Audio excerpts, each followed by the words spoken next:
Then also another one, Hasan and H3. Yeah. Wait. Yeah, that's insane. That I do know about. I was gonna say. Not really. I don't know much about that either. Actually, I'm not. I don't know anything about I know that. more than Parker. All I know is that I reacted to the first 10 minutes of the content nuke on stream, trying to be objective as possible. Objective as possible. And now like H3's fanboys think that I love Ethan, and Hasan's fanboys think that I hate Hasan. Yeah. But like That's usually sorry, go ahead. But I was giving like so many disclaimers that like no, not at all. Like not at all.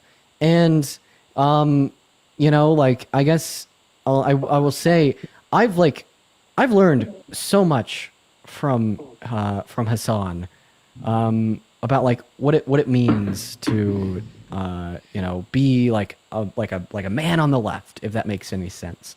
And it's people like Hasan that really led me in the direction of you know, being on the left. And I think that he's used his platform to do a lot of good, especially for like younger white guys. A lot of good. But dude, I was watching like that content nuke. Holy fuck. He's definitely also done like a lot of bad things. There's so much drama. Oh, with the what people on the YouTube. fuck? What? What the hell? Oh my god, bro! There's no way. No. That's hilarious. This is a joke, right? No, What's what's going on, brother? I Hasan, literally scrolling. Can you hear me? Yeah. Yeah. Bro, that's kind of crazy. Can you see me? Yeah. Yeah. Hi, Hasan. Just watching us like talk about like random drama. Rolling on my TikTok For You page.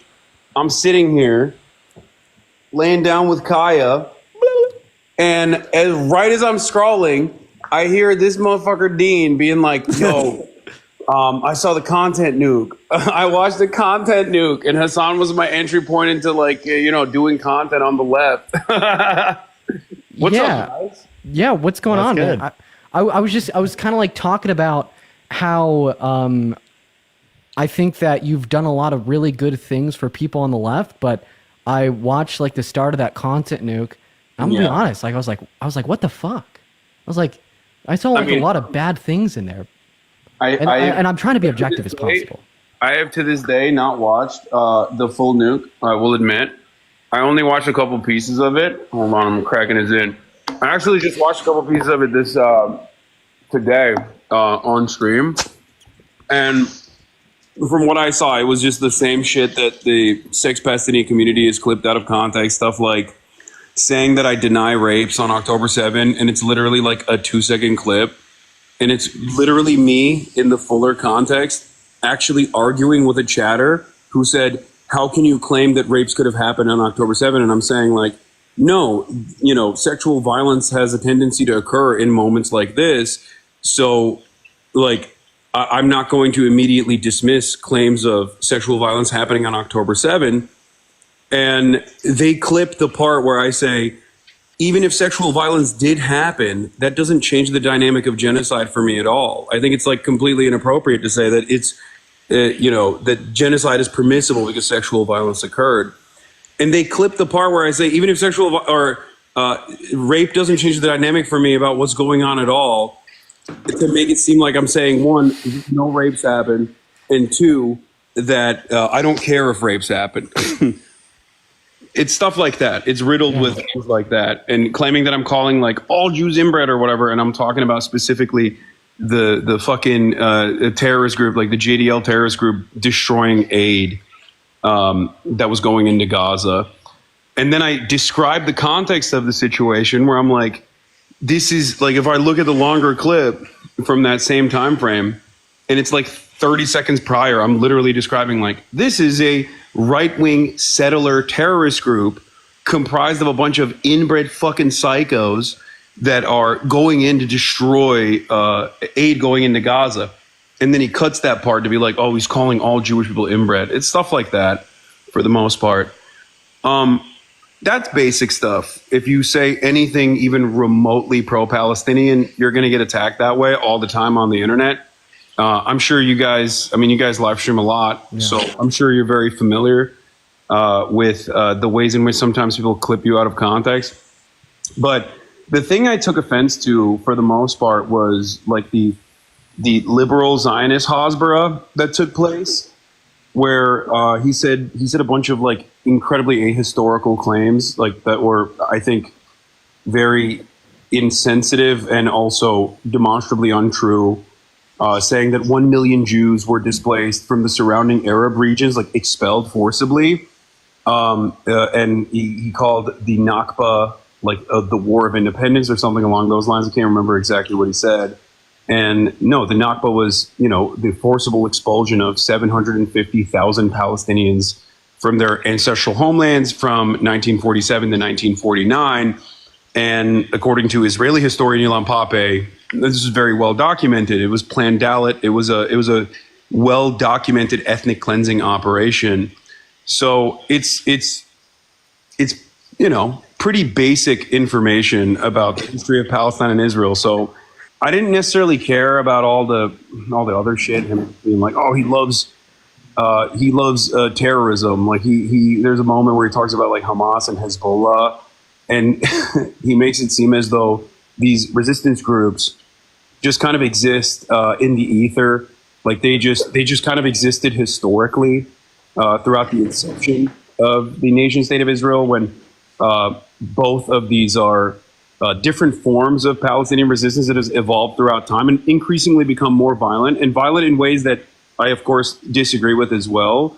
But, it's anytime I talk about their tactics, or anytime I offer context to how, like, even Hamas itself has evolved throughout history, starting as a Muslim Brotherhood cutout that was a Islamic charity initially, one that actually Israel supported as well, specifically to undermine the secular resistance groups like the PFLP, DFLP, the PLO in its entirety, because they thought that the Islamist fundamentalists would never garner any sort of positive Western support, making it seem as though these are just like groups that are entirely motivated by anti-Semitism and not developed through the process of 75 years of occupation, death, and destruction. It's all things like that I consider to be ahistorical. I mean, not that I consider it, it's just ahistorical and completely devoid of nuance. And I think it serves the purpose of defending Israel from a more progressive standpoint. It's not something I'm unfamiliar with. I've heard it a million times over. It's not like as egregious as being like, oh, I hope your beeper is, on notice or whatever. Like, I hope Israel kills you. It's not like that, but it's another way to, I guess, tackle the issue while consistently presenting Palestinians as like anti-Semitic terrorists across the board while saying you're pro-Palestinian. Yeah, I'll say this. So I'm also pro-Palestinian, and you're on TikTok. You're a Zoomer.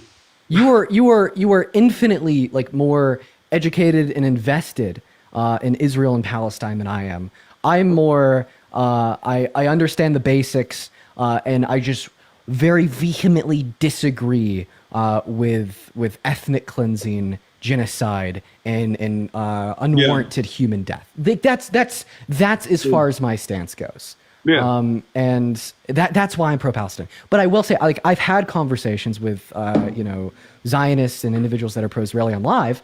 And, next thing you know, just because I don't necessarily support the existence of an ethno-state that wants to eradicate the existence of surrounding Arabs and Arab nations, all of a sudden I hate all Jewish people, or because I think that Zionism is bad because it's predicated on, colonialism and imperialism, all of a sudden it's anti-Semitic. So I understand how, one could posture a pro-Palestinian view to be anti-Semitic to kind of just diminish the value and support of a human cause. Yeah. But I don't know the specifics and the intricacies at all. But I want to learn more And I want to learn more about you. I do. I really do. I wanna finish that content, Nuke. I want to get your takes. From you said you reacted to it on stream. I'll probably do that. No, I to be fair, I didn't react to the thing in its entirety, and I might in the future, because I was thinking about maybe bringing in some historians to also talk about it, regardless, because like at the end of the day, it is. I mean, it's important to address a lot of the false claims being made. Not necessarily about me being like pro terror or whatever. That I hear that all the fucking time. That doesn't mean anything. Congressman Richie Torres wrote a letter to Twitch back in the day, like I think a week before his election. He was on the ballot, demanding that I get banned because I was like the arch pro terrorist supporter. Richie Torres, of course, is a massive Israel advocate from one of the poorest districts in the country, and spends most of his time talking about Israel instead of his own constituents. But I get attacked by the ADL and stuff like that. All that stuff is ultimately meaningless. But I do care about the history of it, and I want to make sure that people are not misinformed about how things have taken place. Because I think that's what matters. The truth matters more than anything else. Yeah, I mean, I can obviously respect the prerogative of valuing truth over all else. Yeah. And I hold the same perspective. And I'm sure that there's maybe like a handful of people watching that are like, oh my God, Dean, you're sucking up to Hasan, and you're not. Oh, no, you're not you guys calling are. out. Yeah, you guys are the arch debate lords. You can take me to task on this issue if you want. Yeah, I've seen a lot of your content. I'll call you out, okay? And I mean that. I will. Yeah. I will. I see some fuck shit, I'll do it. Let me tell you guys something, by the way. As someone who has also debated and still every now and then engages in debate, I will say as a content creator who's been doing this for a very long time, I love what you guys are doing.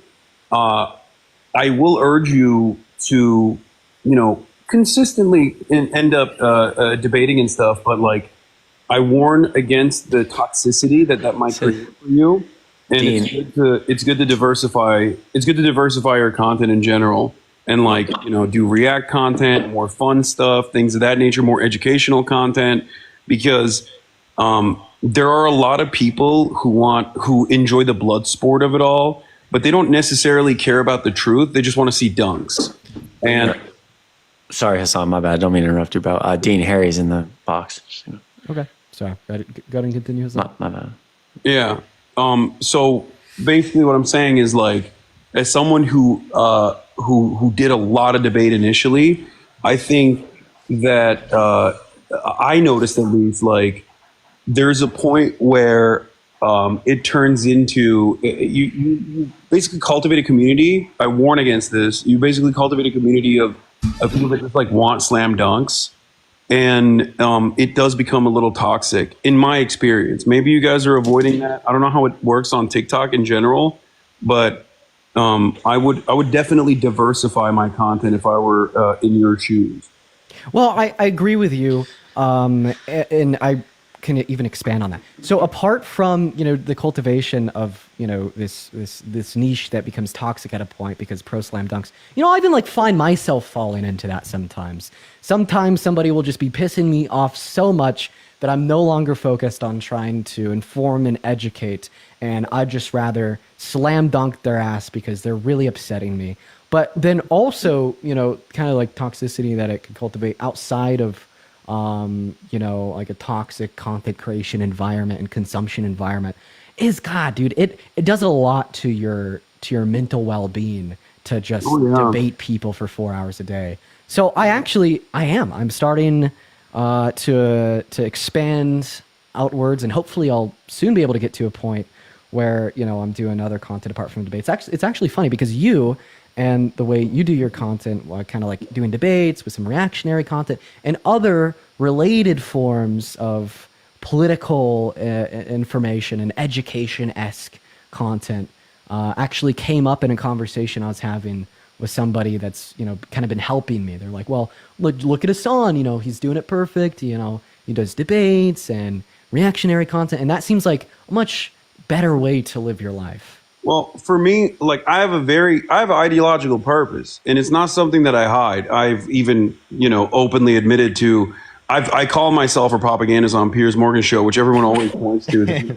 What do you mean you're a propagandist? Like I don't like. I use propaganda in the old terminology for it. I had a show on the Young Turks back in the day called agitative propaganda as well, where my goal is to try to instill class consciousness in the American working class, because I feel like that is what's most lacking from our political discourse in general.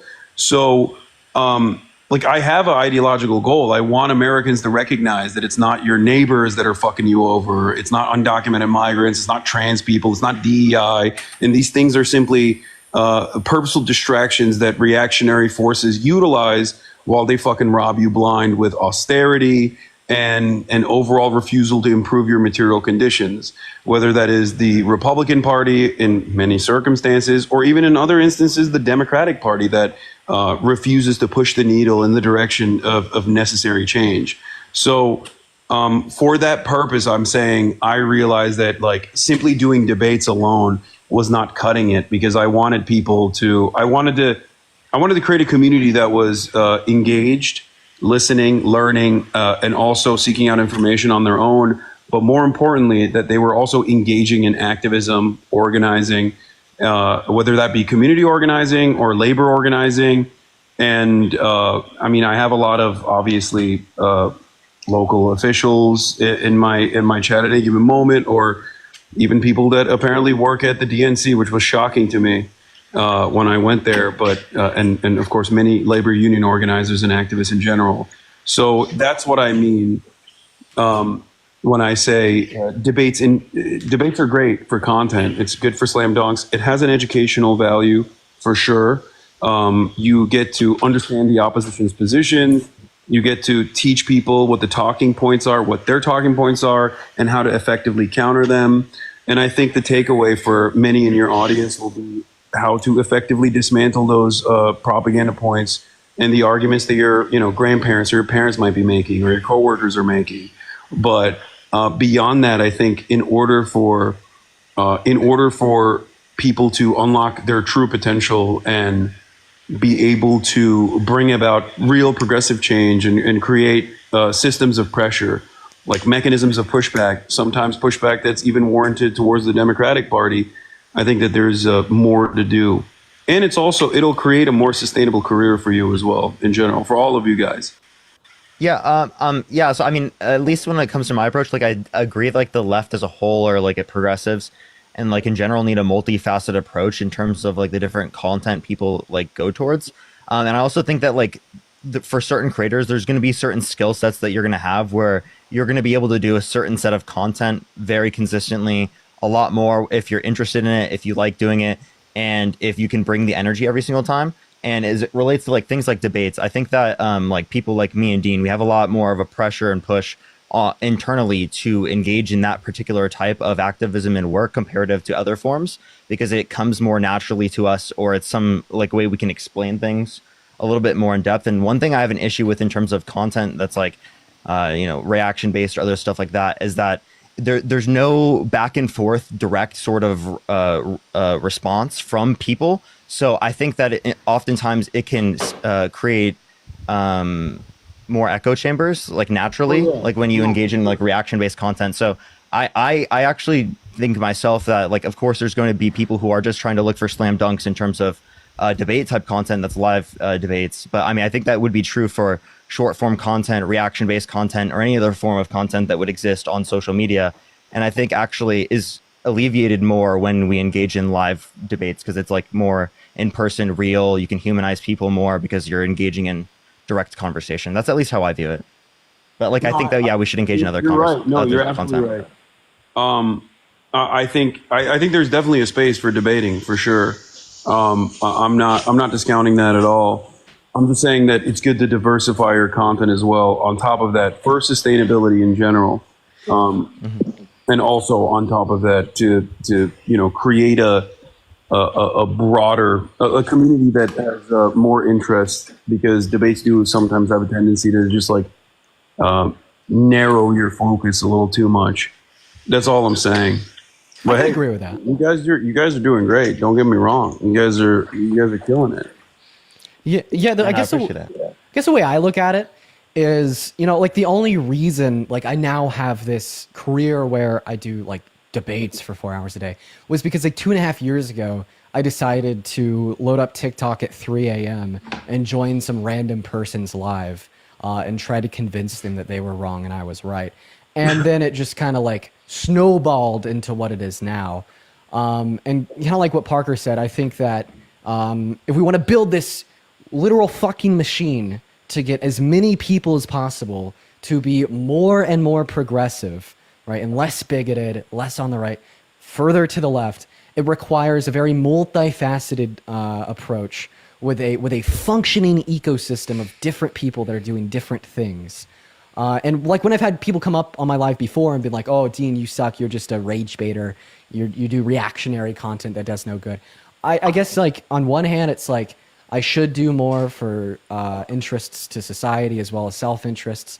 But then on the other hand, it's like, I'm good at this. I'm going to focus on what I'm good at. And there's other individuals that will focus on what they're good at. But, hopefully, I mean, if this turns into something long-term, I'll be good at multiple things, Yeah. Really Look, I'm dog shit at gaming.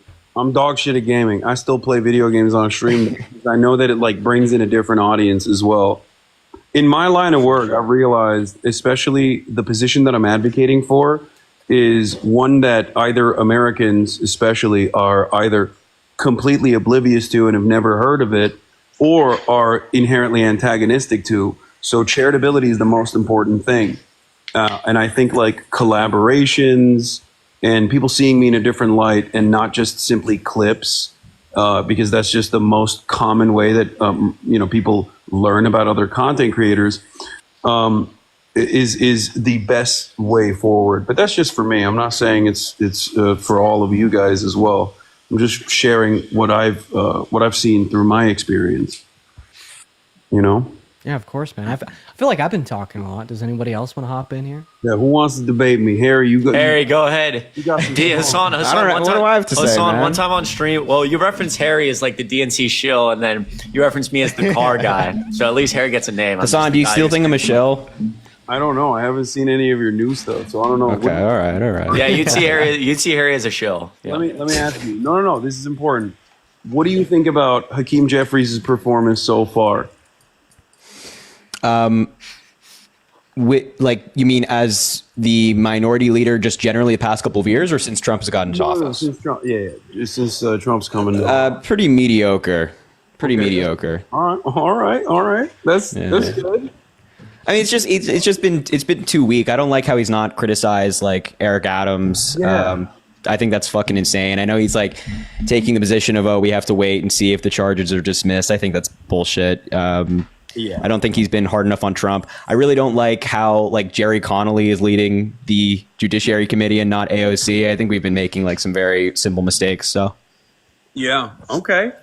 That's good. That's Yeah, Hassan, it is possible to be nuanced. Like the moderate Democrats are too moderate, and the progressive Democrats are too progressive, and you could just be somewhere in the middle. I have a question too.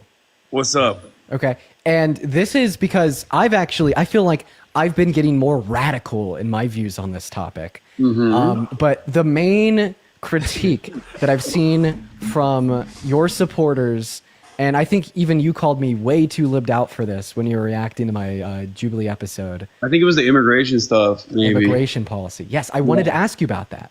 So, in accordance with the stance that I either showed on the Jubilee episode, or I could just kind of reiterate my thoughts on immigration now, I'd love for you to tell me why I'm wrong. Okay, go ahead. Okay. First, we'll start with border policy. So border policy, what I want in my best version of the world is as many ports of entry that operate as efficiently and as quickly as possible with screening processes that specifically expel and do not allow people into the country that have committed violent crimes.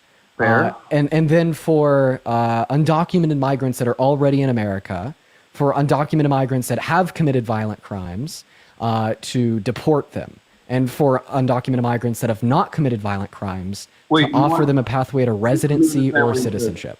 Sorry to cut you off. You don't. Oh, okay. So you don't want to deport undocumented migrants that haven't committed crimes, but violent undocumented crimes. migrants that have committed crimes, you want to deport them. Specifically violent crimes, yeah. No, specifically. W. violent. Dean. Okay.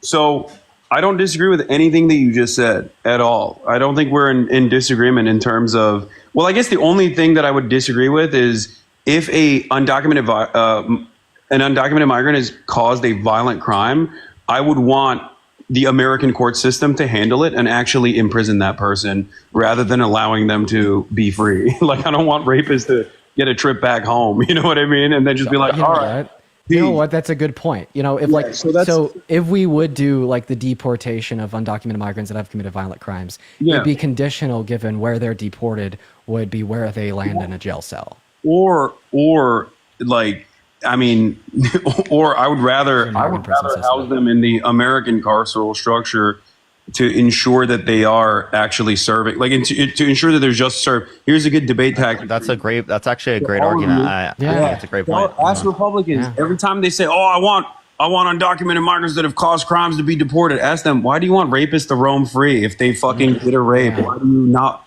Let's say an undocumented migrant is like done a heinous. It's cooking with that one. I'm not gonna lie. Yeah, why have I never thought of that? What the That's not why I haven't thought about that either. You don't want punishment. You don't want crimes to be punished. That's weird. So that's a nice little debate tactic there. But it is something that I also believe. I want amnesty for all undocumented immigrants that are living on U.S. soil right now, as long as they have not committed like any sort of heinous violent crime.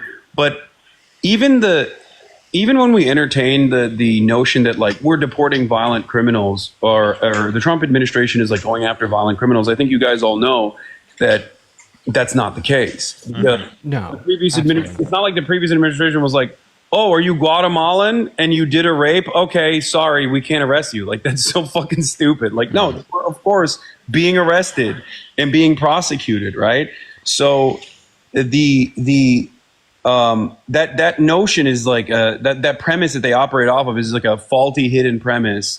The idea that like the Biden administration was not adequately targeting people that have done crimes regardless of their immigration status.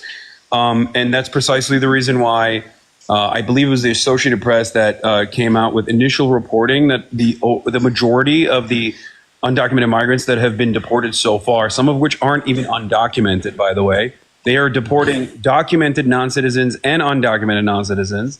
And the majority of them had not committed any crimes. And a big chunk of those who had actually done crimes had done shit like trespassing. You know what I mean? Or obstructing justice, like ridiculous, erroneous claims that normally would be thrown out under any other circumstance. And I was under the impression that majority of individuals that they've deported so far were individuals that have been documented as committing a crime or a violent crime. But the reason why that's the case is not because they wanted to only or focus on the deportation of undocumented migrants who have committed crimes, but rather those were just the easiest undocumented migrants. Oh, are you talking about? Yeah, the ones that are in the prison system already. Is that what you're talking about? Yeah, and like the misconstruction from Trump supporters, creating a narrative that because for the first week, 800 out of 1,000 deportations were from individuals that were already in the prison system. You know what I mean?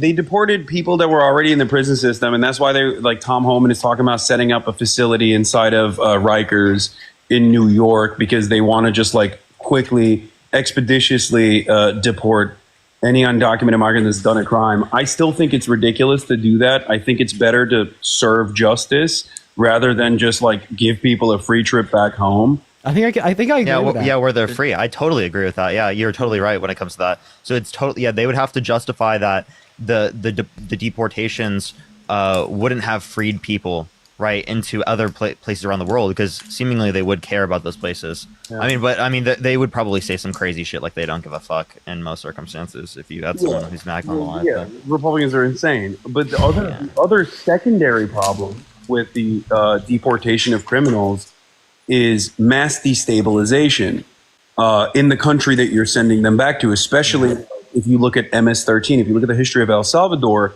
MS-13 is an El Salvadoran gang that was born out of undocumented migrants from El Salvador having to resort to gang violence and criminal activity in an effort to make ends meet.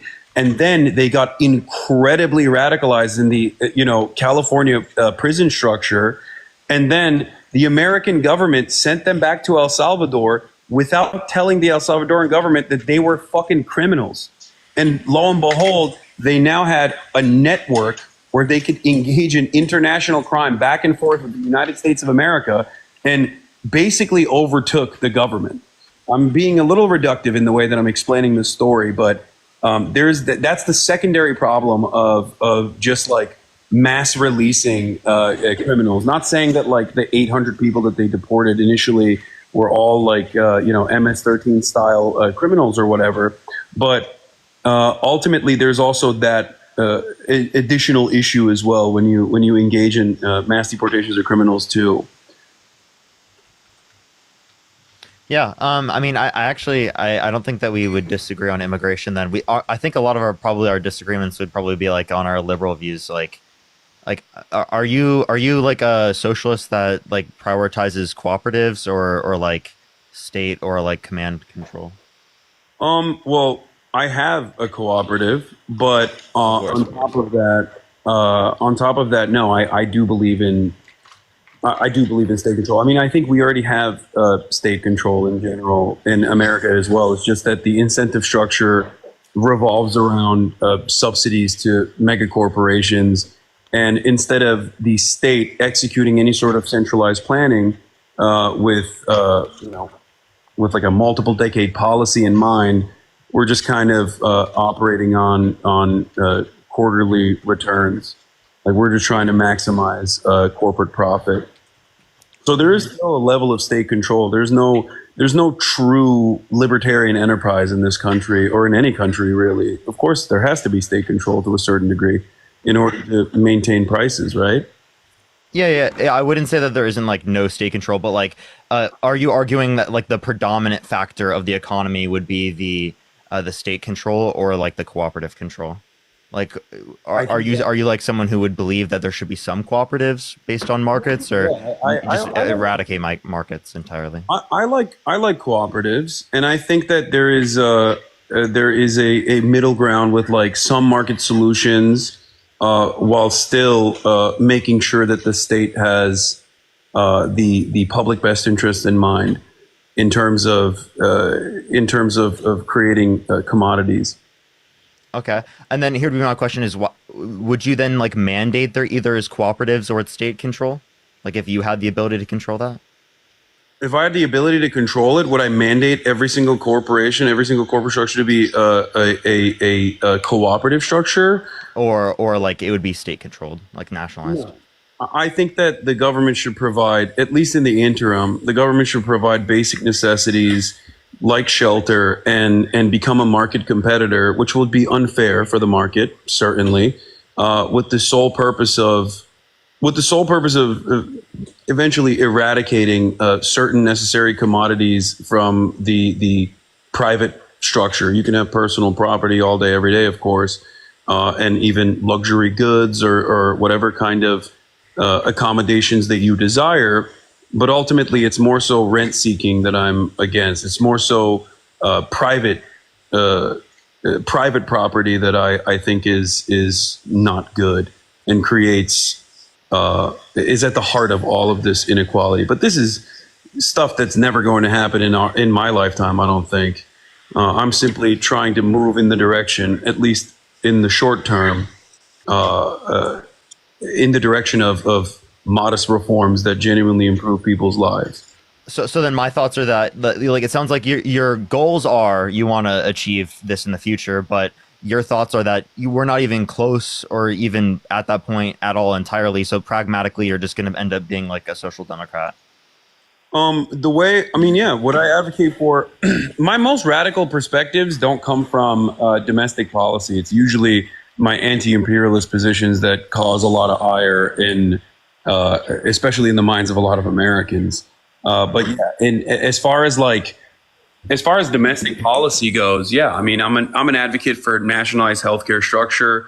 I'm an advocate for socialized medicine in general, public housing in general. But these are these are, I would say, relatively modest reforms that exist in one way, shape, or form in other social democracies in Europe, even though they are running into the same problems with the parasitic nature of capital in terms of social democracies basically clawing back all of these social safety nets year over year with austerity measures, with the inevitable goal is privatization, and that is part of the reason why I think that I'm, I guess, a little bit more radical in the long term with what I believe. But yes, in the short term, I advocate mostly for modest social democratic proposals. Yeah, I mean, so I mean, it practically, in terms of domestic policy, sounds like we're like practically on like the same side, and whatnot. Obviously, like that's why like we pretty much agree in terms of all like the policies and the people that we support and stuff. But I feel like a lot of leftists get really focused on like everyone agreeing on like those like sort of, I don't want to call them fringe economically related issues, but they're like, it's really like definitions and stuff. It's not like we don't pragmatically disagree. We get really focused on like, oh, we have that type of disagreement when we're in reality arguing, at least in the time period, for the same thing. Yeah. Well, the reasons for why I advocate for these things might be a little different than yours, aside from like genuinely improving people's lives. And this is another thing that I'm not like secretive about, but I see a noticeable lack of class consciousness in the American working class in general. There is tremendous class consciousness for capital owners, whether they even recognize it or not, and they don't even need to have class consciousness because the system is structured to benefit their needs regardless, and to continue their position as generating engaging in capital accumulation. The entire system is designed in that way.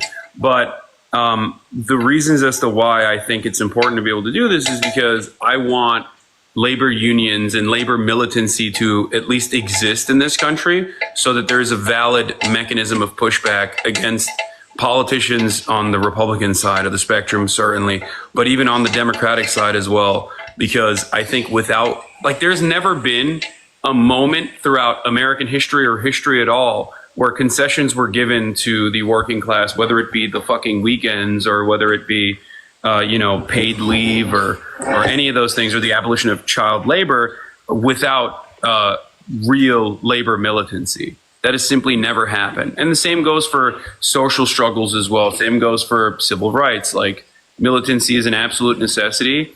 And I see the American working class as completely removed from that conversation, where they just understandably see themselves as powerless in this structure. And I think that breeds resentment, hostility, and it creates, paired up with the economic volatility that many Americans experience, that creates a perfect ground for right-wing reactionary fascist movements to grow. And that's what we're seeing in America. Mm-hmm. I think I agree with that.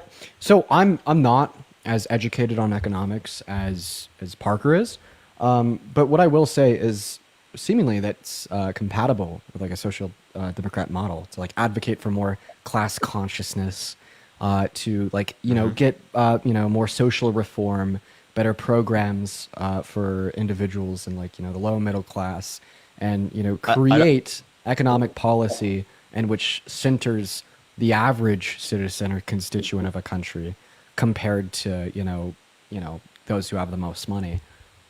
But I will say, maybe the more we advocate for class consciousness, the more I educate myself on like this paradigm of conflicts between classes of wealth and how to effectively resolve them. Maybe that just naturally leads you down this pathway of becoming just completely radicalized socialists.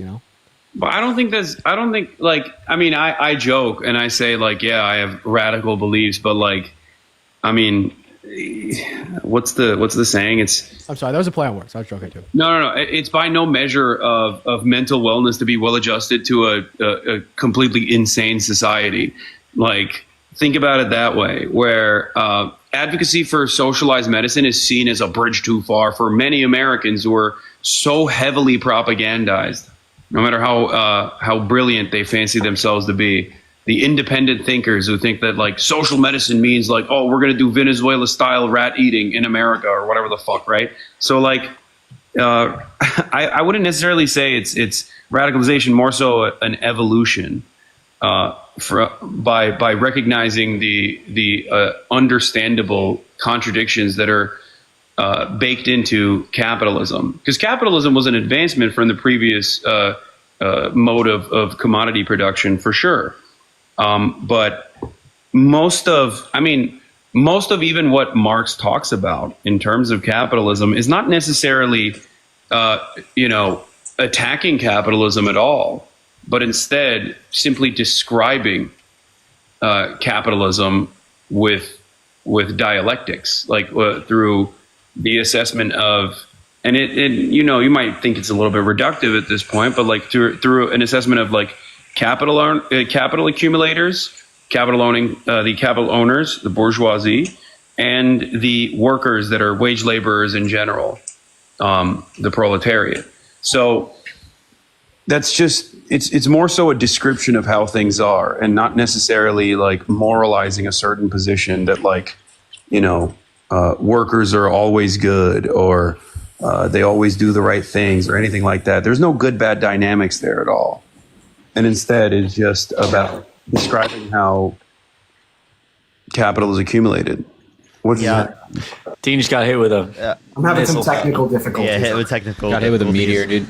Yeah, I guess my thoughts I don't on understand how glorious Xi Jinping's application TikTok would do this right as I'm talking about abolishing the commodity form. He's gone. He's getting banned. yeah, I guess where I'm coming from, and I'm coming from someone who used to be a socialist myself for a pretty long time, and I actually started my whole content creation like creating like leftist and socialist content, is that like a lot of these issues that exist, I think, can be solved with social democracy. And a lot of people say that there's like issues with social democracy. It starts to corrupt. People start to fight and advocate against it. But I don't think that's a critique against social democracy in of itself. I think that just means that you just need to maintain social democracy in the same type of way like we maintain our democracy.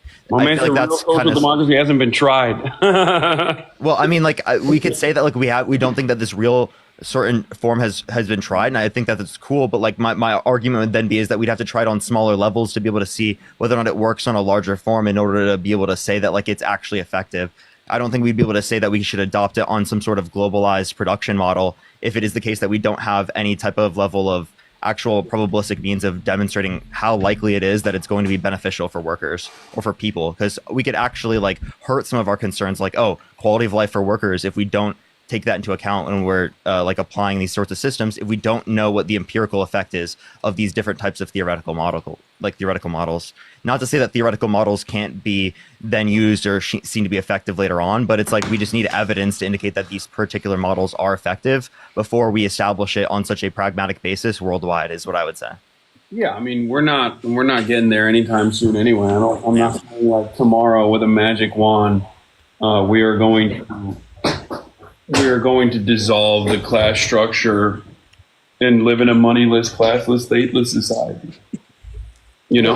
Yeah, my thoughts even then, like, would even a stateless society be like desirable in the future? Like, even if we hit like full automation. So I don't want to like full on socialist debate you, but like, even if we hit full automation, like, would it even be desirable for us to get rid of that?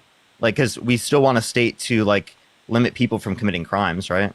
Oh yeah, no, for sure. I'm not a communist, so I think that like I can't even imagine what that would look like in general. But the way I explain it is like I'm not opposed to it. I wouldn't say I'm a communist, but I wouldn't say that I'm opposed to a stateless, moneyless society, a borderless society. Mm-hmm. Okay. Would you be against like the enforcement of certain types of laws? Like once we meet that society, I feel like in a communist society, there's no government that would enforce laws against like pedophilia. I feel like that would be true, right? No, yes, obviously. That's why I'm saying I'm not a communist. But if society evolved in a way where we're talking so far out there, like we're now talking about theoretically what it would look like, right? We're basically fantasizing about a world that is from where I'm standing impossible to impossible to imagine. But I think like the argument, I guess, would be that one, obviously, most crime in general, with the exception of like antisocial personality disorder related crimes, are like psychopathy or sociopathy, like things like that. Crimes born out of crimes that might be born out of like mental problems. And not to say that like people with mental health issues are criminals or whatever. I'm not saying that at all. But with the exception of those, like most crime is done because of financial circumstances, like your material conditions create a likelihood for you to go out and do crime. And I think the argument there is that like in that structure, it's already all of your needs are addressed anyway. So the only remaining crime would possibly be, like you said, pedophilia, which I guess at that stage, medical advancements would have found a solution for that as well. Like I'm assuming that's what it would look like if I were to envision a communist society. So the concept of crime in and of itself would be entirely destroyed, considering that the overwhelming majority of crime is born out of material conditions. I mean, you can also just appeal to some libertarian enforcement mechanism, right? Don't forget those. Don't forget those collectives, man. Yeah, I mean, I'm not a libertarian by any means. So, and that's part. Like, I'm a state enjoyer. I often, especially in this past month, I've been talking quite a bit about how we should have 1 million more government employees. I think it's fucking ridiculous that we're trying to cut government employees rather than hire more people for the government. I think that's that's one of the biggest problems in America is that we don't have enough people doing jobs in general. Any area, like I'll give you the TSA as an example. I flew into Salt Lake City for the day to shoot a podcast with my co-host who has escaped to Utah. Okay, and it was fucking annoying. I was waiting in line, and I was waiting in line for a fucking hour. Okay, it sucked. And back in the day, I used to be like, man, fuck these guys. Like, these guys suck at their jobs. They're just like sitting around twiddling their thumbs, not doing a good job. Now I'm woke. I realize that it's not because of the individual employee that's like handling this insane amount of demand. It's that somewhere along the line, someone decided that we're going to need to do budget cuts and that we're not going to be able to open up the extra lines, right? Because we don't want to pay for the salaries of additional TSA employees at the time. Same with luggage handlers, right? Like anywhere where you experience as a consumer, anywhere you experience any sort of issue, our immediate inclination is that it's actually the fault of the individual workers who are fucking lazy, and that's wrong. That's just simply incorrect. It is directly because companies are corner cutting, cost cutting, and the most malleable aspect of commodity production always is going to be labor. So you cost cut by forcing 4 people to do the job of 8, especially when you can get away with it, especially when conditions have deteriorated and you're fearful that you might lose your job and then lose your fucking house, or not be able to pay rent anymore. The same principle holds for the federal government as well. TSA employees are already technically federal government employees anyway. That's why I use that as an example. Trump cut a bunch of TSA employees as well. I think it was like 300 or something. Really, yeah, I like how it's ironic how MAGA says like these criminals are like taking our jobs, but really it's Donald Trump who's the criminal taking our jobs. Yeah, from federal employees. Kind of crazy shit that's embarking on it. I don't mean to like go into a whole socialism debate with you, but yeah, thanks for answering all my questions. Like, I thought that was pretty cool. Yeah, no problem. Hasan, I got a question. All right, let's hear it. So, it's been funny, okay? So, it's about every like 30 to 45 days, I'll check my Twitter DMs. And I'll see a new DM from you saying, "Pop out to LA and come on the show." And it's just been so funny because it's been happening for like 6 months. And at this point, I think it's hilarious. I'm no. I told you next time you're in LA, hit me up. But you were like, "Oh, I'll come to LA even just for that alone." I was like, "Yeah, bro, I'll pop on just for that." I felt like that was too much pressure. I don't know where you live, but that's like. It's not. Don't worry. I live in LA, so he'll come out and see me too. Yeah, I got a $65 flight one way to LA from my local airport. Hell yeah. What do you guys think about Jubilee, Straight Arrow News? That's my biggest gripe with Jubilee. Oh my god, I hate their fact checking so much. It's the worst ever. Also, like I think what they did with Michael Knowles here recently was pretty negligent Do you guys know on their behalf. Straight Arrow News What's that presents itself as an impartial news outlet, like a fact checker, is actually owned by a fucking billionaire dude. I forget what his name is. Hold on, let me look this up real quick. That's actually a crazy issue, man. I was literally on stream like bitching. I was like, I don't know if I'm tripping, but these fact checks are trash. Are horrible. Like, I know, right? I thought I was like being dumb. I was like, So the fact checks are right leaning. bro, the fact, Totally are. and Okay. Yes, they're they always definitely like are. they're always like Fuck 'em missing. all. They're always like missing. They're always missing like incredibly important context. So they almost are purposely misleading. It's No, odd. I have I personal think beef those with are them. ad reads almost. yeah, I dude, it's almost think weird, that they're bro. ad reads. It's weird. So Like, if you go on their website, the first thing that comes up on the commentary side is Dr. Frank Luntz. Do you guys know who that is? Where do I know the name? Oh yeah. That name sounds familiar. He is a right-wing pollster, very famous right-wing pollster, and wears the ugliest toupee of all time, and also is responsible for. I don't know if you guys watched Vice, Adam McKay's movie Vice about Dick Cheney, but there's an entire segment dedicated to him. He's responsible for things like coming up with new ways of selling the Bush Cheney administration's like insane proposals, like death tax. Yep. Yeah, that it used to be called estate tax, but now it's called death tax because of the likes of Frank Luntz. But beyond Frank Luntz, the entire thing is owned by. I'm trying to figure out the name of the guy who owns it. Like, not on the advisor board. If you look at their advisor board on the website, you'll find out that there's like a bunch of right-wing people on there. But like, oh, Joe Ricketts, that's the guy. Joe Ricketts is the CEO and founder of Straight Arrow News. He is also I think he's a TD Ameritrade. Yeah, he founded the company that later became TD Ameritrade, a securities industry leader that empowers self-directed investors with powerful and innovative investment tools and training.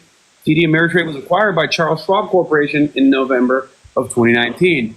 Now, when you look up Joe Ricketts, however, on Wikipedia, you find out a little bit more about little old Joe Ricketts' political perspectives. Aside from the fact that he's obviously a fucking billionaire, so he's, dude owns the Chicago Cubs. I don't know. Yeah, he's not going to have great opinions in general, being a billionaire. But then you look up, his anti-Muslim and racist email controversy, Oh God, Jesus Christ. and you find out that Splinter News in February 5th, 2019, released a cache of Ricketts' emails from 2009 to 2014. He wrote that Islam could not create a civil society, that we cannot ever let Islam become a large part of our society, and that Muslims are naturally in parentheses, our enemy. Included were Obama citizenship conspiracy theory emails and claims that Obama favored Islam over other religions. Included were multiple racist joke emails that he received and responded to positively, including slurs against black and Hispanic people. He apologized for the emails after they were made public. And this is the company that does the fact checking on Totally not biased at all.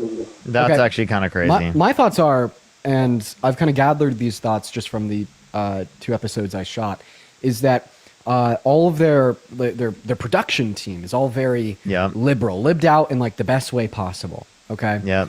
Cool. But then all of their post-production, are like some incel 34-year-old men that lean so far right.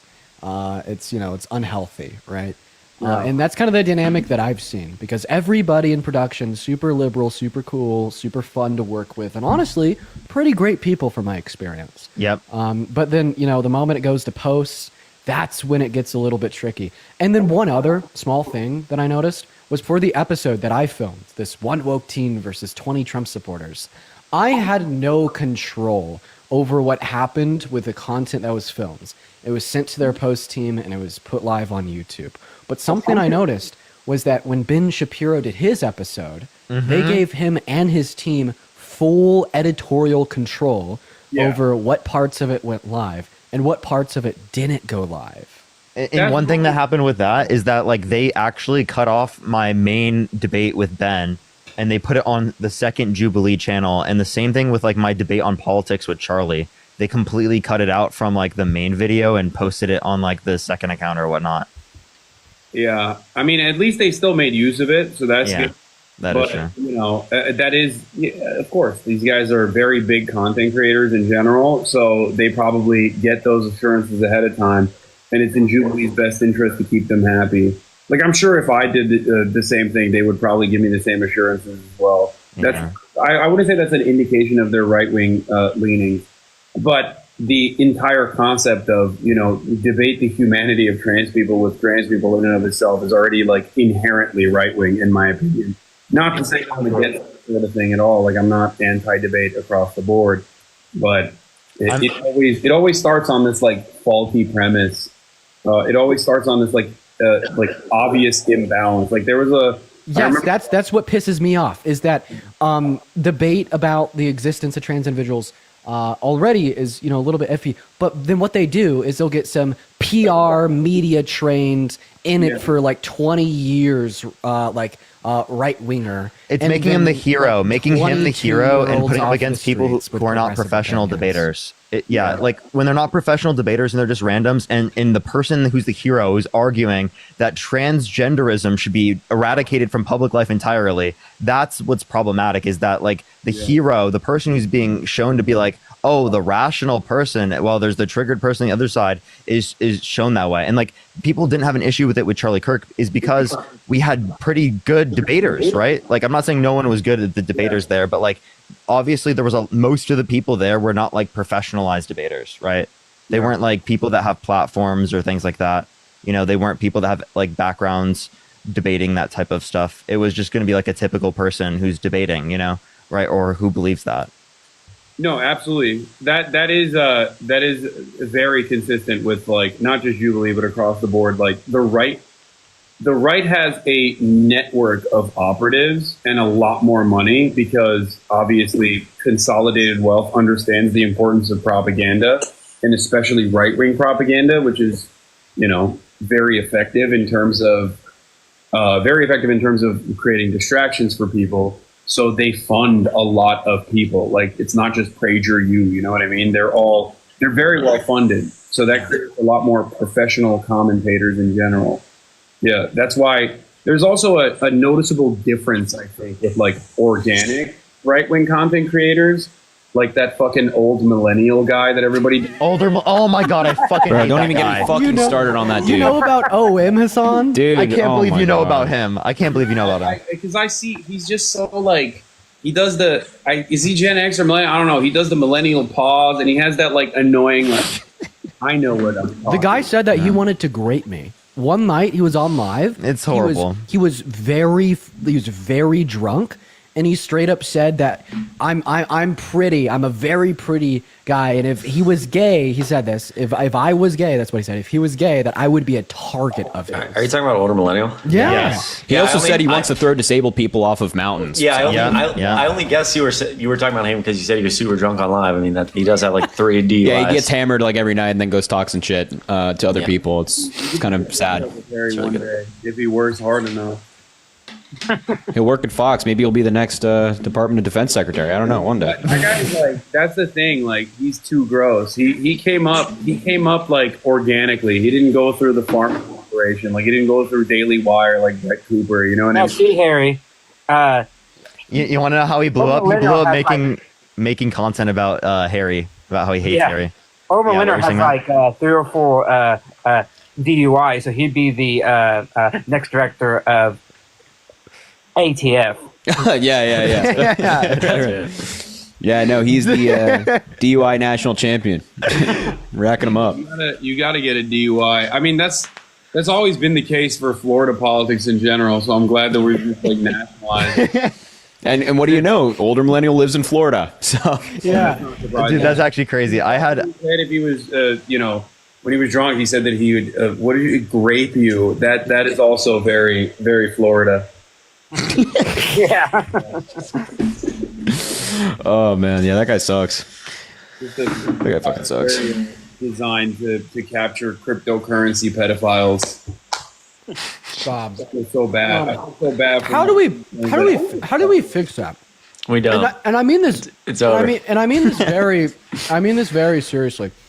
What do we do about like cultures across our country that are just so ingrained in right-wing nonsense that just causes so much harm to so many people? How do you pull individuals out of that and somehow like turn it around in, like, for instance, like a state like Florida or some of the deep red places in Texas? You got to give them a job. That's what you got to do. So they just, shut the fuck up and work. But I mean, honestly, you can't really do that much. Like, I think you just have to work. I don't think it's about like fixing individuals by arguing with them necessarily, but instead fixing the underlying material issues that create more reactionaries in general. Because if people's like immediate needs are addressed, they're less likely to go down this pipeline. There's always going to be ridiculous right-wing positions across the board, but I think the best possible thing to do is try to, make people help people get healthcare and things like that, and keep them preoccupied. Yeah, no. You actually make a good point there. When individuals' immediate needs are not addressed, they're more likely to go down that pipeline. Because I've always been trying to understand why like the average Republican has less money than the average Democrat, and the Democrat Party is obviously going to be better comparatively to the Republican Party for those with less wealth. And I've always tried to explain this phenomenon, and I think that you've kind of explained it. It's when you don't have your immediate needs met, you're more likely to ride to the right. Yeah. You're more likely to have those needs met. The more money you have. Hey, what up, Mason? Or capitalism. Yo, Hank, what's going on here? But I came in because I heard some chatter going on, specifically just about socialism versus liberalism. What's going on? We're just having a I'll be good, man. we're just having a patriot meetup, Mason. Yeah, there's a radical communist above my head. And then Harry and I are, the sane ones. Yeah, we got the DNC shills. That's I don't right. know what you're talking about. The communists. This guy's the biggest patriot I know. I'm kidding. Y'all haven't heard of Hank Pecker? You should look into him. Yeah. Got some research to do. Mason is my sleeper cell in all the Jubilee. Jesus Christ. I know. I saw that one Jubilee episode of him like sneaking in that, and I thought it was the funniest shit ever. Yeah. I was dying. No, I heard like a little bit about the Michael Knowles shit, and I just have to say, they told us that the prompts were way more chill than that.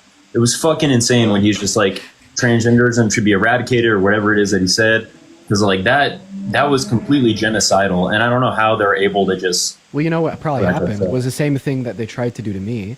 So I worked out like the prompts for my woke teen video with him for like a month. But it was like 3 days before I was supposed to fly out to LA. I get an email from the director, and they're like, "Hey, we just want to change up the prompts to make them a little bit more oriented for the success of the video." Then all of a sudden, like, rage baiting as much as then possible. all of a sudden they want me to debate that Donald Trump will like fucking destroy America and kill everybody. And Did you sign like an NDA with him, Dean? Like, are you planning on going on more videos? No, I haven't signed an NDA with him. Because like, did they pay you a certain amount of money? Because there's also allegations going around that they paid him like tens of thousands of dollars to come on, which is I've heard that too, and I actually brought that up with Dean. Dean has never. Alexis Rose. Alexis Yeah. Rose, I just saw her in the chat. She actually might even be here. No, I didn't get paid a dime. In fact, I even paid for my own plane ride out there. But I don't care. I love the experience nonetheless. And I doubt that Michael Knowles, Ben Shapiro, or any of those people got paid. I'll say it, like, just in conversation with them, it doesn't seem like, in a very genuine way, it didn't seem like they had the money to cover me. So I doubt it if they had the money to cover them. But it's it's possible that they did. I wonder what the evidence for the claim is. I mean, I think that Ben Here Shapiro am I. did more of a favor just because of how much of a like national profile he has. But they definitely helped Michael Knowles because nobody knows who that motherfucker is unless they are politically like involved. Yeah, I don't know why Michael Knowles would have gotten paid that much money, because the thing is they couldn't have made that much money off of the YouTube ad revenue. It's just not possible off YouTube ad revenue off of how many views the video got. So it would have had to have been an ad read on the video, which it depends on how much they made off the ad read, right? Yeah, that makes sense. Hassan, would you consider going on a Jubilee episode? They've asked a bunch of times, and they've been asking me for years. Yeah. I thought I would do it with like Ben Shapiro, but then I think about it and I'm like, why don't I just set it up on my own? I guess Ben Shapiro won't do it, but I think you should just set it up on your own. yeah, if I, why would I do that on Jubilee? Any number of different like debates that they want to put together, I could just like do on my own if I felt the need to do so. But I mean, it is good. I mean, they get a lot of views, and that's a good thing. They get a lot of TikTok clips out of it, and it drives discourse for a little bit. So maybe. Yeah, drive it in the right way. You know what I mean? Yeah, I mean, it just depends on like what type of content you would want to do. If that's not like stuff you're interested in, that's obviously. Yeah, I mean, I don't like debating, and then I'm not a good debater, but I also will still, I've debated plenty of conservative commentators, like both on our Fox local here in LA, and also on Politicon back in the day when they had that. The OG Charlie Kirk debater, dude. Oh yeah, no, I've seen that. I've seen that. I live like a capitalist chink. That's so funny. Someone resurfaced that debate recently, and it went viral, and people were like, "This guy's lying. He doesn't make $60,000 a year. He lives in a $3 million mansion." I'm like, dude, conservatives don't understand the concept of time. That's so real, dude. Yeah. You literally are just like, time. How does it change? What happens when days go by? Like, it's a fucking debate from like 2017 or 2016 or some shit. But yeah, unbelievable. Yeah, but I mean, I think those are good for driving discourse, like really good for driving discourse and getting the other side involved. And I think that the more like we engage in these types of conversations, the more people will critically think about those types of things. Because I think when people go into their own echo chambers, they just they don't critically think as much. I think that there definitely is a good that comes from just making these people look unhinged and stupid to the greater public. But where is the threshold where it becomes harmful for just platforming insane shit? I think that there has to be a line where it's okay, this is not something that's a civil discourse. I think I think we do that on live all the time. There are certain people where we're gonna be okay, I can't debate this person. This person's so insane, too much, right? That definitely happens on the live and stuff. But it's also the person who's in the main person or the host of it is the person that has good views. Well, it's really important as well, and also having good arguments. If you have good arguments, it's okay to platform. If you don't have good arguments, it's not okay. I just wanted to say real quick. I feel like I've probably tested that line, the most out of creators, and because you went to the extreme of the conversation. Yeah, you went to that one talking with one dude. Yeah, and I think I found it. I think I found the line. So for me, I was told that Aiden Ross wanted to bring me on to debate somebody that was right-leaning. First it was going to be Candace Owens or Ben Shapiro even. And then, I learned day of, they bait and switch. They're debate Nick Fuentes or we're going to get somebody else to. Then I debate Nick Fuentes. I think I fucking destroyed him in the debate. And I honestly think that conversation yielded more good than bad. You did destroy him. Speaking, because I just made his arguments look so terrible. But after that, I ended up getting around to Myron Gaines, and there was a point where I was going to debate Myron Gaines, but then I inevitably ended up watching this guy go on a Twitter space and just slur at women and minorities for 30 minutes straight. And whenever anybody would be like, "Man, you shouldn't do that," he was like, "Oh, well, you're just a beta cuck F slur." And after seeing that, I never ended up talking to him. And I think the red line for me really does fall at one's ability to at least try to demonstrate their beliefs to be logical. Because if someone wants to position themselves as a rational thinker that wants to guide humanity towards the best future, and they frame that to be alt-right, well, that's something that you could actually debunk because they uphold some sentiment of rationality. But as soon as they stop upholding that sentiment of rationality, I think that's where you shouldn't engage. But as long as there exists this collective sentiment of rationality amongst a group of people engaging in similar thoughts, I think it's acceptable to engage with them as long as, you know, you're confident in your own beliefs, you're more educated than them, and you could shit on them. And that would pertain to, you know, even people like Fuentes.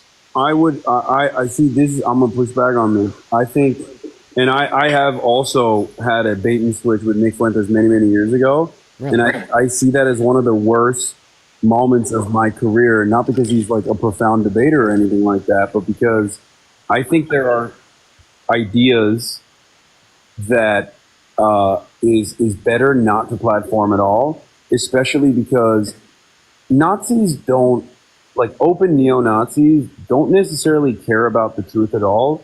They just want a platform. They will lie to you knowing full well that they're lying to you, and they don't necessarily care about the truth at all. And every moment that you waste arguing with them in general is a moment where they're still getting in front of people and maybe even convincing them. Nick Fuentes, I would say, is a particularly good propagandist in that vein. So I've always had a never platform Nazis policy, with the only exception being that if they reach a certain point of prominence, or if they're getting like highlighted by mainstream outlets, like Richard Spencer used to get a lot of coverage from the New York Times in the first Trump era, and I would lose my fucking mind. I would do like pieces on it all the time. But with the exception of like reaching a level of national prominence, I always stay back from. I always urge people not to engage with Nazis at all. Especially if you have a large platform. You know what I mean? You don't want that shit to spread at all.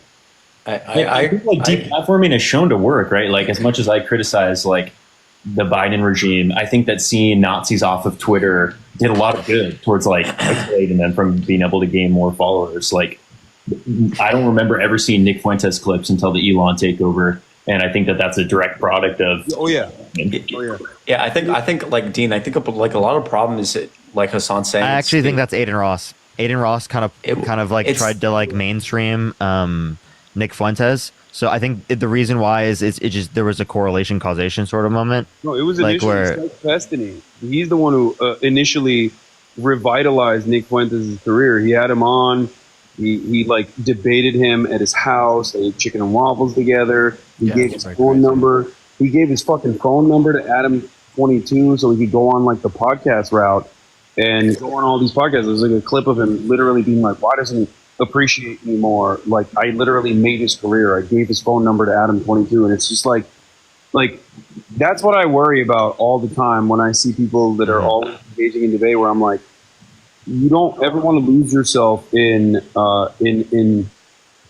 becoming this guy that only is in it for like dunking on people and in sight of like a greater political project that you know you might believe in. I don't know what everyone's political background is here. So yeah, Dean, it all comes back to the idea of like normalization, right? Like even if you're going in there and shitting on them and like everybody sees it as like the logical sentiment is there. Like if they get anywhere near a platform, then they're like, and you see it so much in like a macro sense. I talk all the time about like the normalization of like fucking 5 or like however many years ago, 8 years ago, 6 years ago, like Trump's holding like an LGBTQ plus flag on stage, and we're like arguing with MAGA about how like they're like, oh, see, he loves everyone. Now that's like would be unheard of, and it's just the idea of like you start to get into these spaces where people are able to like suggest horrible. Desensitized. Yeah, they become desensitized because even if you do inevitably shit on them, then maybe like just on a one-on-one level, like you go on live and someone comes up and they're like, oh, well, I think that. They're just being completely logical. Oh, I think that like Fuentes shit on you, blah, blah, blah. And it becomes like a normalized thing to debate when there was no debate to begin with. Like he was never coming out with logic. And what that causes is like this normalization. And so like, you know, it's exactly how I'm like, way to put it. It's exactly Donald Trump is a literal case study in this. Yeah, it's exactly how the Republican Party operates, and actually how like Hasan, like in some ways, even though I have disagreements with Hasan, like you've talked about like the idea like how Republicans are able to use like when they want to get something done, they don't care about the public opinion around that thing, where Democrats may view like public opinion as like whether they need to like constantly change their views based on what people are thinking. Like Republicans knew however many years ago, a decade ago, that like being kind of this anti-LGBTQ plus sentiment at the time, at least publicly, was not nearly as popular, but they didn't care. They just started to like push it and normalize it, and now all of a sudden, like, it's very normal to say like horrible, awful things. And so like, it's not really about. I think it's, you know, it's less about like you determining the line and more about like you like it's just constant like normalization. And if there was never a debate to begin with, like after you went on. And then like the whole thing happened with Fuentes, Aiden Ross DM'd me and was like, "Do you want to debate Fuentes?" And I was like, "No," because I'm obviously much smaller than you, much smaller than any of them. But again, I'm like seeing like you're already like it's just like I'm like I could do that, but you're just like bringing people, you're just normalizing a conversation that it was never a conversation to begin with. You know what I mean? Well, you know, Chris, So I was wait. Yeah, go ahead. Oh, No, so no, no, go ahead. I was thinking about that too, because Dean and I had like a small conversation about like whether or not he should do it or not. And I was half mind of it because although I agree with you, Chris, that there's a normalization going on of it in part, but at the same time, these ideas are growing and we need people to push back because we are losing our like memory of these things. But why are they growing? That's the question. No, it's like to Mason's they're point, growing. I'd also probably have many disagreements with. Like again, like you're seeing these things grow because like Musk gets Twitter, people stop getting deplatformed, and then all these conversations just become normalized. Yeah. No. So it's like a self-fulfilling prophecy. As we're debating them, we're like causing them to be more positive. I think what Matt's saying is that like the normalization comes from the fact that people had these beliefs in the first place. So you have to address that people have these beliefs. My point in terms of a content creator is that you address it if they already have like if it's already a normalized conversation and you're responding to that normalization, or if there's going to be something in which causes a likelihood in which it could be normalized. So it is an effort to not to stigmatize it or to make sure that it's not normalized. Well, do you think you can engage in a conversation what I'm also against talking it without about normalizing the conversation of it in all circumstances? It depends on the frequency of conversation. There can be a net good from like these conversations. I think if there's a moderator that represents like the Overton window or like what actually what's an acceptable like, well, yeah, exactly. Aiden Ross is not the moderator for that. But like the thing that I really criticize Jubilee on is just equivocating these positions as like equal standing. Like, oh, they're just having minor disagreements on like eugenics, or they're having minor disagreements on who deserves civil rights in this country. Like, that's not a way to have a productive conversation. And to all y'all's point, it just continues to normalize these positions as legitimate like disagreements. Where if you have like somebody who's actually judging, like, no, actually, this is not something that is up for debate, kind of piggybacking on what Chris said, like this has been solved. We're not fighting civil rights anymore. These are issues that we've been able to progress from. Like, this is not a disagreement that we're going to agree with. Exactly. It's the same we can say that from like a point in which it hasn't been normalized and it's not impacting people. But as soon as it does impact people, we have to respond to it. You know what I'm saying? So in order to prevent it from happening, we have to respond to it. Right. So like there are circumstances where I think that we would have to address it if it's impacting people. But if it's not impacting people, well, then obviously then you wouldn't want to address it and normalize it because then it could impact people negatively in the future. But there are ways to respond, right, without having like that immediate conversation, right? Like you can make like whatever reaction video or a debunking video or however it is that you're going to use your media platform in order to address those concerns without like having to legitimize that person and bring it to like an equal dialogue. I think the dialogue is what makes it like blood sport debate. You can still like criticize these ideas and debunk them without having to have this person on a platform.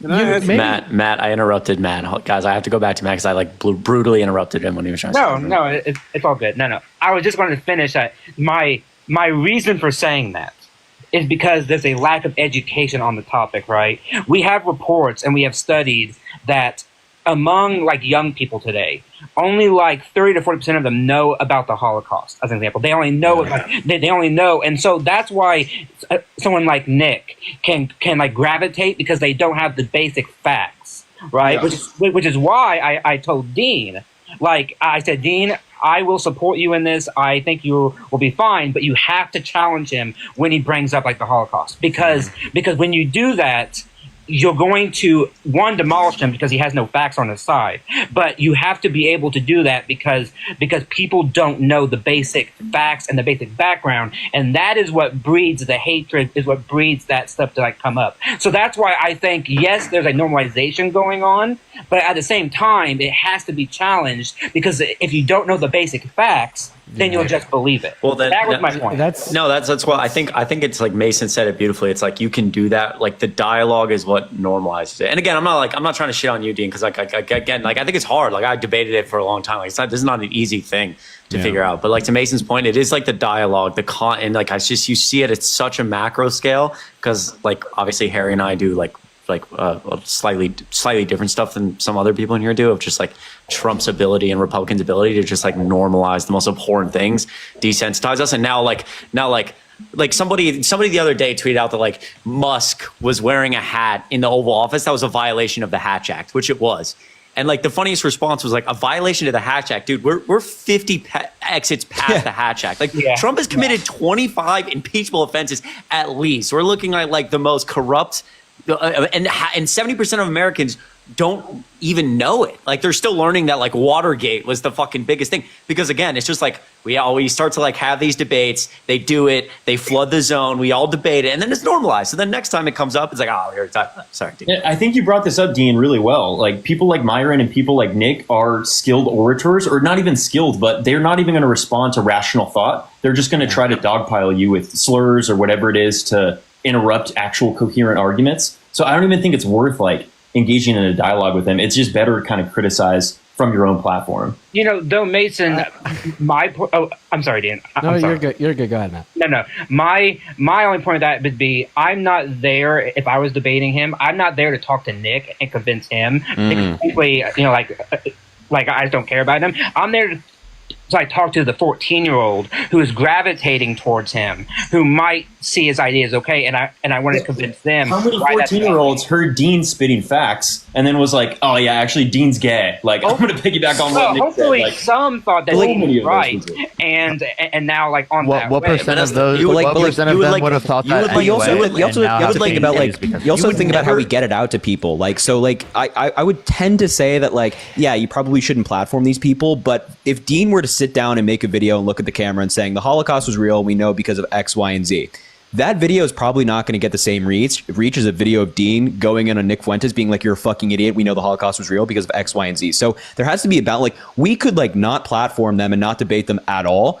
Will that message get out, and will their message be able to get out more than ours? I think that's a problem.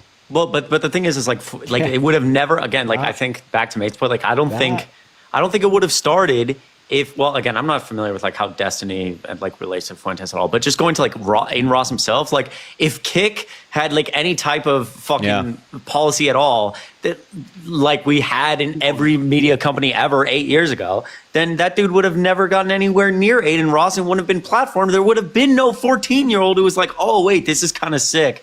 That like these are not Exactly. just like that are swaying the masses. These are ideas that are further radicalizing an extremist part of the internet. Like these are not all of the ideas. Hold up, Ever. I want Hasan to be able to talk. He tried to talk earlier, and like everyone kind Oh of no, talked I was over gonna him, ask so. a boomer question. What the fuck is the number above my head? Oh, it's like people are giving No, you it's like gifts. You gifts. Hassan, You've almost made $200. Yeah. So that number above your head is $200. Yeah. Bro, why are you guys giving money to a millionaire? What the fuck's wrong with Because that's crazy. That's good. That's great. Did you just do a money spread on a my TikTok God. stream? Are Wow. you I serious? don't even know how to collect this money. I don't know how to. Like, I don't think I get paid off TikTok.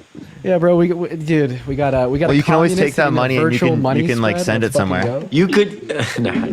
Wait, can I use it on the TikTok shop? TikTok Yeah, shop? You could use it. You can actually send it to people. Like if you see someone on your TikTok feed and like you see someone that you like, you can just send them money if like they might need it or something. Like you can convert them into stuff that you can send people. Like, am I live right now on my TikTok? Or- Yes. Yeah. Well, I don't can know. see if that. it's- Yeah, I don't know. Like it's not your like a technic- host, wait, but it's like they can see the It's notification. like if they scroll past like your video, your profile shows up differently and says you're live. Oh shit! So wait. Oh, so it doesn't show up on the For You page as me? No, it does do that too. It does do that too. It's just We're saying also it doesn't like I don't know. It's like we're kinda also different. only on my second account right now, so this isn't even my main TikTok.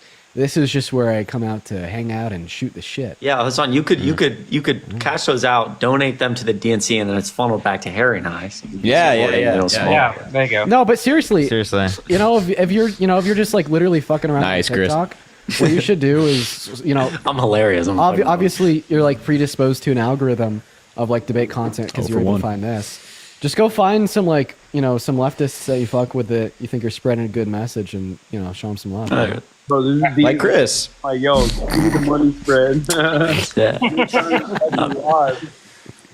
Oh dear God. Okay. Well, all right. Well, I'm an old man. It's almost about to be 11 here.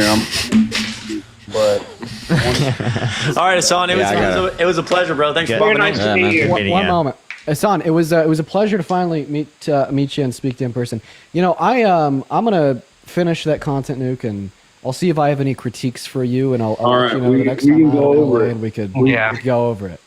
yeah. Absolutely. All right. Peace, Bye, guys. Hasan. All right, man. Be Peace out. safe. Nice meeting you, man. Please, man. See you, Hasan. Yeah, chill.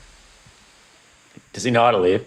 Yo, dude, Yeah, that was no, crazy. I was trying to be like, he said he That got on the was coin. crazy work. I'm just saying. Come on, Chris. Chris calling Hasan Bro. a boomer, like, Yeah, called actually himself calling a us on a Chris. boomer is crazy. He That's called himself a diabolical. boomer. He was like, Yeah, what I are was these? so late to this. Did he I know, just, but like, that's hop in here? himself, dude. Yeah. That's I just want himself. to That's say not also, you. I just want to say also, out of everybody here, it is a miracle of some god out there that I'm even on this live because I'm Wrong. like compared Come on, to Matt, we all love you, no, brother. I'm serious. Compared to all of you, No. I'm a fucking no. No, Matt. No, No, Matt. You're the like, GOAT, I'm brother. we not love the you. GOAT. We love you, I'm Matt. a Well, you want to know? Wrong. Wrong. You want to know? Royalty. You want to know what was fucking crazy? Is there's 9,000 people in here. I'm gonna tell you all how we even got to the point. Yeah, of this is having actually Hasan like up an on the live. insane, like, So yeah. I go live on here because I'm pissed off. And I just had the worst debate of my life with some random idiot on the main account. I got banned for bullying him. I absolutely bullied his ass.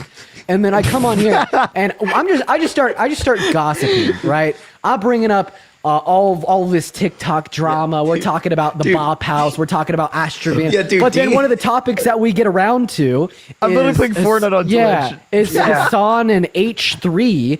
And I'm like, so I was reacting to this content nuke, right? And next thing I know, everybody thinks I hate Hasan and love Ethan. and then I see people in the chat and they're like, Hasan's in here. And I'm like, you guys are tripping. I check the queue and then Hasan's at the top. You can Dude, summon bring him him. up. That's crazy, bro. Yeah, dude, we were literally, it was like 2.5K people, and Dean and I, like, Dean was talking about like Sophie Rain, the Bop House, and then we started talking about Bad Baby, and then we were like discussing in detail like the Daniel Larson lore, and then for like literally 30 seconds you start talking about the Hasan stuff, and then he's just like, here. Yeah. Shit, it's so crazy. You guys summoned him. That's Yeah, right. basically. It's real. That, Okay. that was cool. That was cool. It was cool to meet him. I see that Good Trouble's in here. Good Trouble. GT. I want to bring. I gotta tell GT real quick. Yeah, I gotta Because leave. I'm about to hop off for the night. It's been a long day. This is bullshit. GT. What's up, GT? This is fucking bullshit. I had 2,200 people there like, go talk to Hasan. Hasan follows you. Go talk to Hasan. I'm like, word. I'm gonna go. He's like, I'm old. Bye. I'm like, I'm old, motherfucker. What the fuck? Get back. Sucks. Yeah, I'm sorry, man. No, I came in as he was leaving. I came in as he was like turning off, and I think hearing the lead up to this is so fucking funny. And like the way that happened is Yeah, so dude, great. It was I like, think that's like That's Dean, exactly Dean how and it I, dude, it was literally like in depth. Dean knows fucking everything about like the Bop House, Sophie Rain, Dude, like he the literally this everything. guy knows like every detail. I'm like, know Dean, that? where the fuck? This is such jobless activities. Like, why do you know this shit? No, dude? bro. Yeah, I'm like, get what a are you job, talking- bro. And so I'm like, No, sitting there because just like, something needs to be done about it. Yeah, okay? wait, what Something is needs the to Bop be House? done about. You guys are is looking it? at me like I'm crazy, but no, this shit is actually important, and something needs to Okay, be for done the record, about the it, drama you know? right now is important. I didn't know about that. Wait, Well, what it's is like- the Bop House? Okay, dude, it's like Sophie Rain. Thank You know, you, like Harry, it's thank several. you. It's a Bop House is like a house of like several, I believe, OnlyFans creators, Sophie Rain, etc. Objectively attractive human beings that are all women, and then very recently they like got somebody and made videos with her who was 17 years old. Oh, no. And it was like horrible, and they started Yeah, defending it, and like there's something about it. So it actually agree with Dean. It was important to talk about. I was this gonna stuff. make a joke about Harry not knowing what the Bop House like. Sure, dude.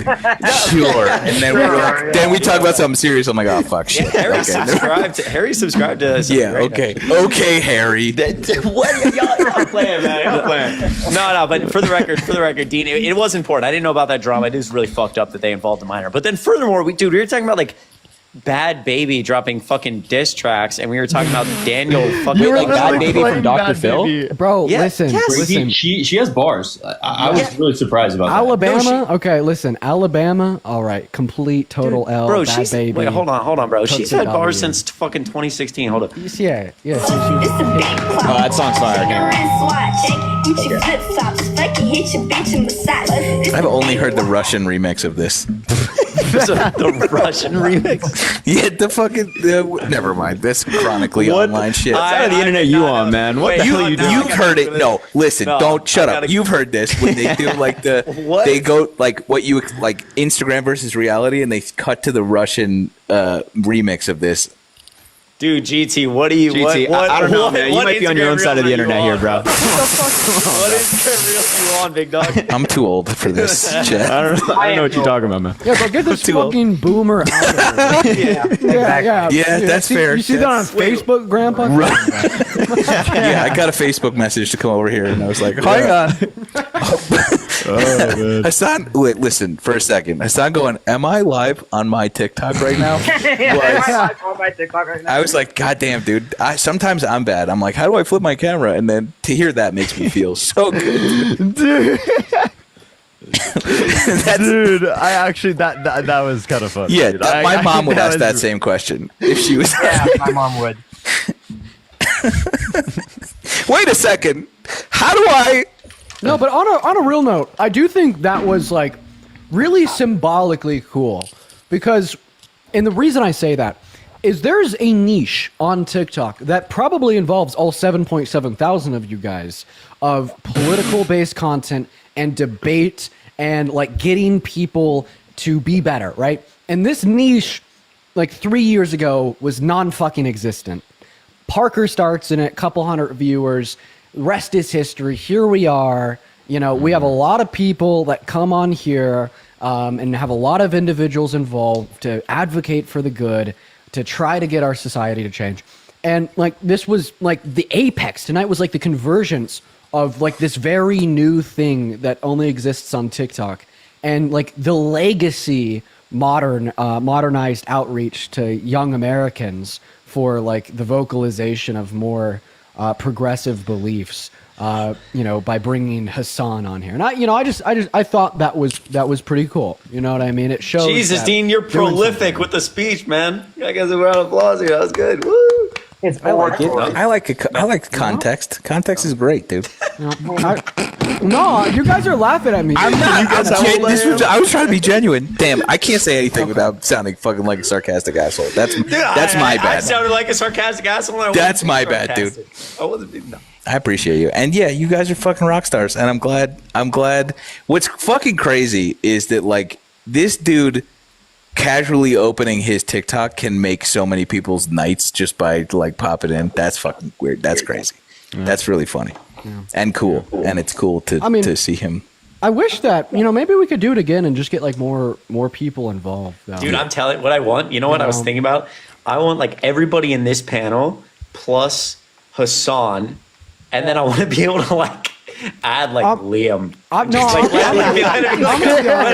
Let me show you my world, Hasan. I'm gonna be honest. Yeah, like, just like one mag at a time. I'm so They had, like, sorry. 12 of us at once. This is just like the demographic up here.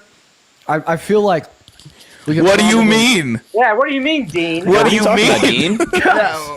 Guys, what are you talking about? just you know, like, come on. Yeah, we need. Yeah, I think it's pretty clear. We need some I diversity think that there's way too many.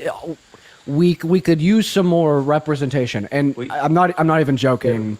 We got like what? No, I mean I like actually, totally. Actually, white men yeah, up here. I actually had this conversation with another fairly large content creator who I like won't name, but I had this conversation in person who like just like about the idea of like, yeah, it is cool that like running up to the debate, like on one side of the internet, it was like the four like DNC boys or whatever, like Harry Parker, Dean, me, whatever. But like at the same time, we talked about like it's cool, and it is like we're losing like obviously like the straight white men, like the Democrats are getting fucking crushed. They're all becoming like, you know, Trumpies. But at the same time, like we really should work on like just this niche of the internet alone, like getting significantly more diversity here, because like it's bad. Well, I don't think the issue is diversity in the niche. I think the issue is diversity in who dominates the niche.